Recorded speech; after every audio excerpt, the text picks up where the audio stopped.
Hello guys, so this is the car I've been driving for the last week, and it is quite a normal car. As you can see, it's a family car. It's a Peugeot 5008, and I just want to do a little bit of a recap on the experience I have with this car, as I did not really have a time to put 7 people in it and go somewhere far. So yeah, this is of course the facelifted model of this first generation of this car. So it incorporates this new front mask, which is more, it's more a Peugeot with these teeth on the side, and you have some sleek headlights. Of course, they are LEDs.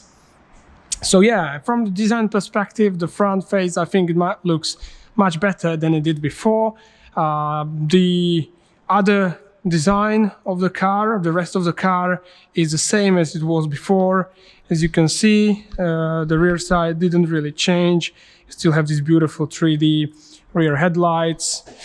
And yeah, this car is something between an MPV and a family SUV. I would say it's more likely, like a risen MPV.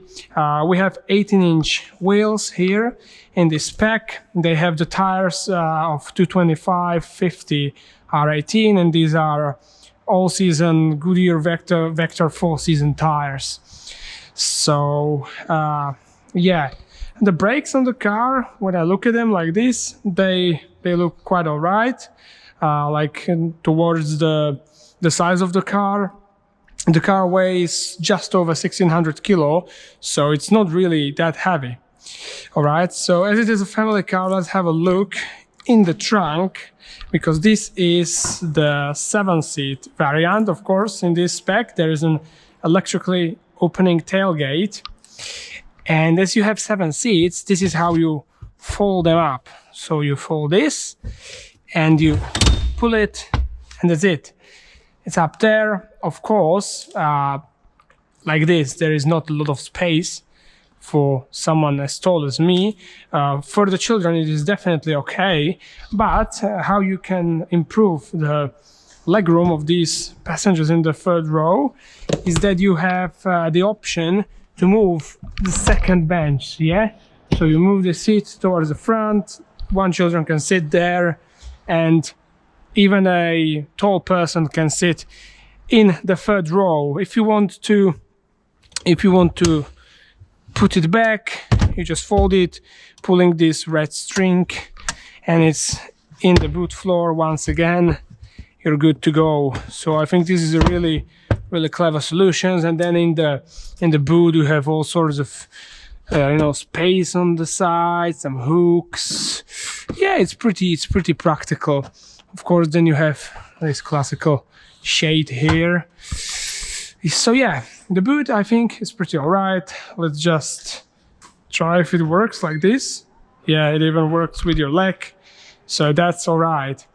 Another nice thing in the back, so you, as I've mentioned now, you have 3 separate seats in the back, which is very good for the practicality. Now, if I sit in the back, I can even adjust the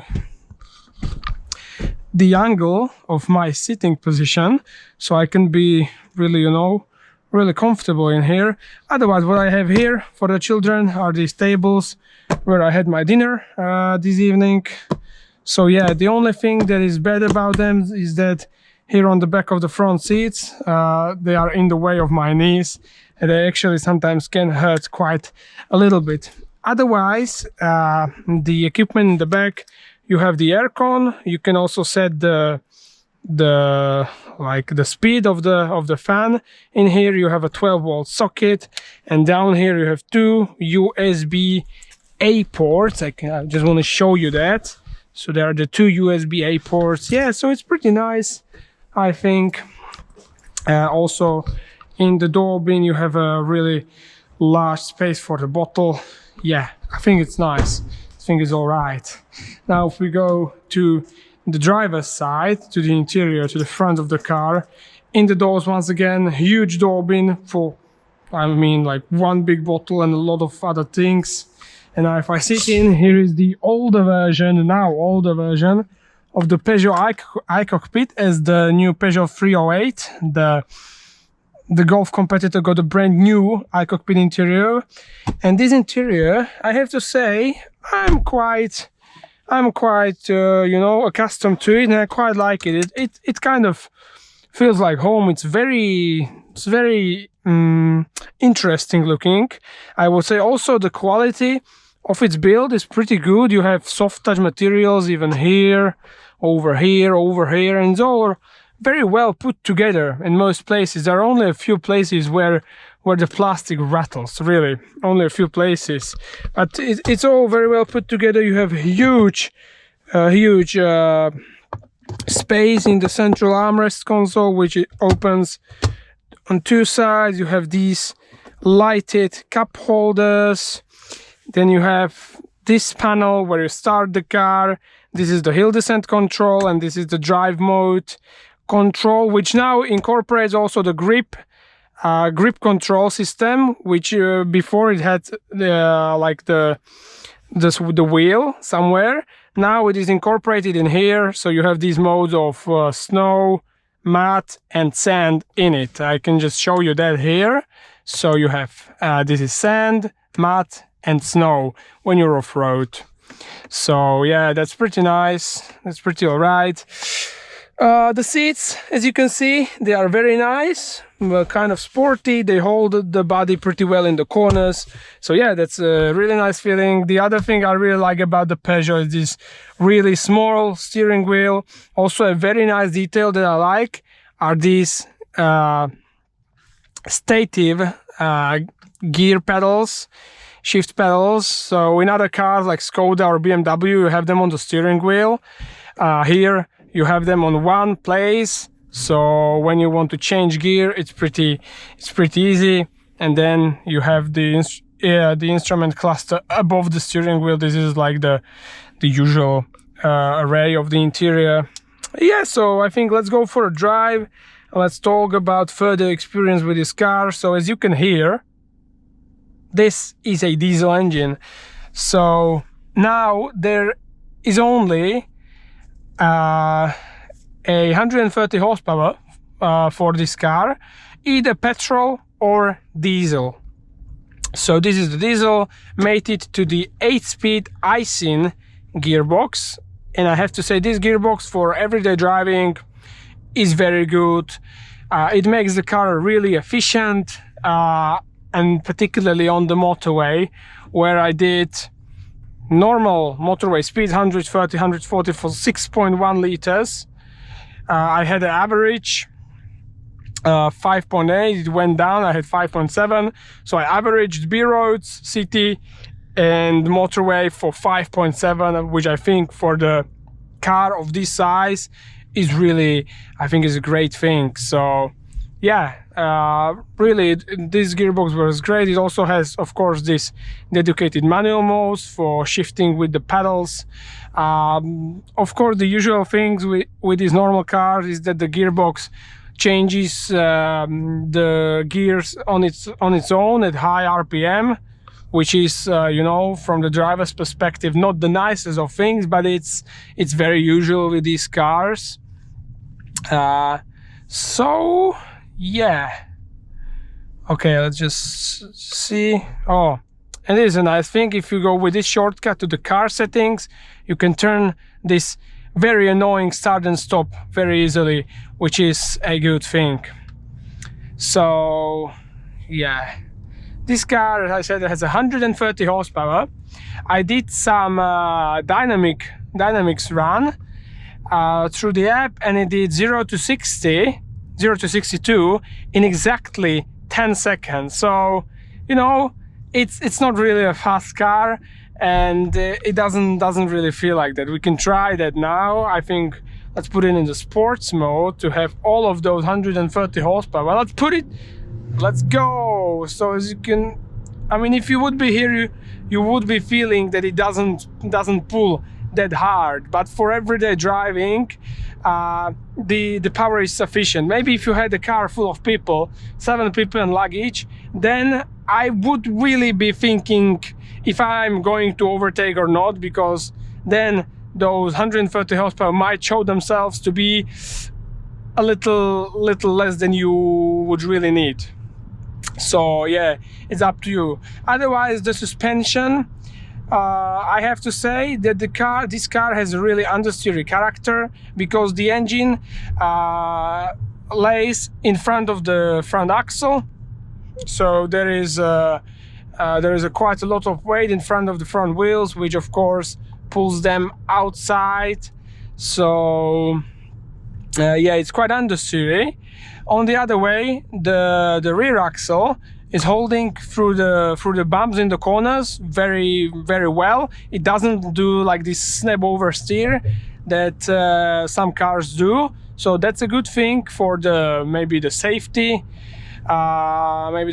of this car. So yeah, in terms of comfort, I would say this car is quite comfortable, thanks to the quite high tires and quite a soft suspension, as this car can lean quite a lot or when suddenly changing the direction. As you can see, it's leaning really quite a lot, but it still has some pretty okay feedback through the seat and through the steering wheel, which is nice. Then maybe what I don't like that much is in terms of the noise.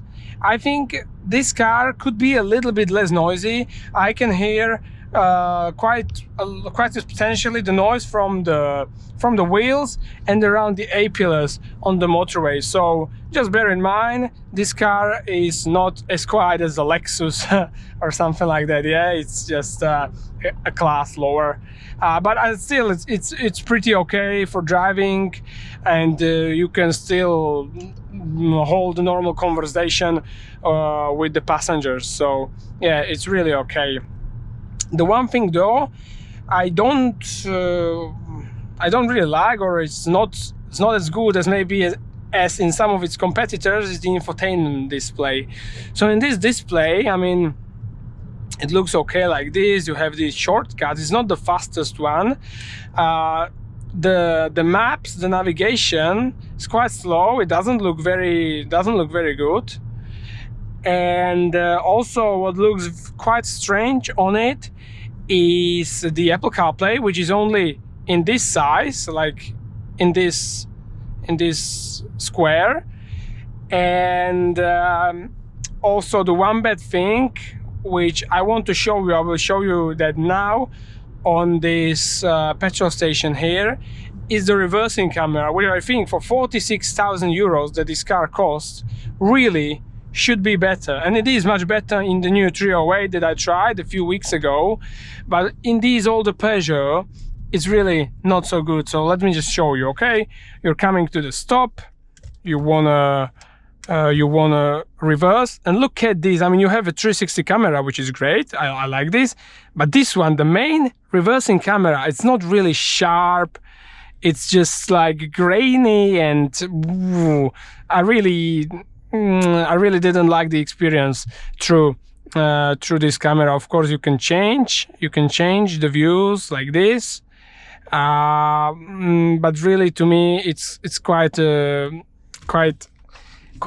not so good camera. Okay, so let's carry on with the equipment. So this is not the top spec GT model.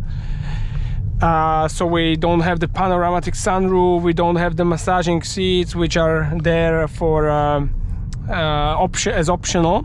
But what we have here is heated seats. That's okay. We have automatic aircon. So we have adaptive cruise control. We have all these safety assistants, which you can easily turn off with the button on the left from the steering wheel. So yeah, I mean, overall, it's a pretty. I mean, with these cars, you don't really go wrong with any brand that you choose. Really, you don't go wrong. But it's just a nice car to use.